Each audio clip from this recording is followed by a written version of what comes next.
Hi all, வர வெள்ளிக்கிழமை வரலட்சுமி நோன்பு இருக்கு இல்லையா, அதுக்கான வீடியோ தான் இது.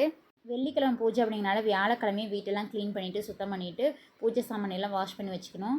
வெள்ளிக்கிழமை காலையில் நேரமாக பூஜை பண்ணுறவங்களா இருந்தால் இந்த மாதிரி ஃபாலோ பண்ணிக்கோங்க. நான் வெளியிலேருந்து தான் மகாலட்சுமி அம்மனை உள்ளே அழைச்சிட்டு வந்திருக்கேன்.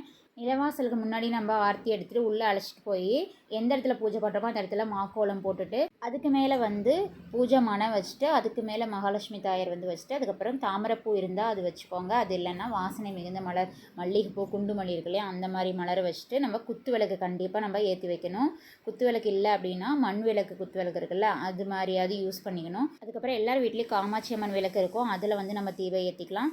அதுக்கப்புறம் சாமிக்கு மஞ்சள் கயிற்றுல கிழங்கு வச்சு கட்டி நம்ம தாலி மாதிரி கட்டி வைக்கணும்.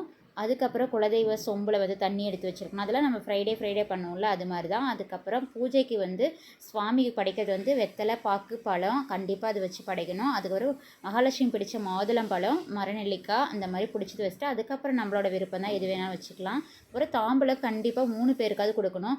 அடிப்படையாக வெத்தலை, பாக்கு, பூவு, அதுக்கப்புறம் 2 வாழைப்பழம், மஞ்சள், குங்குமம், வளையல் இதையாவது கண்டிப்பாக வச்சு கொடுக்கணும்.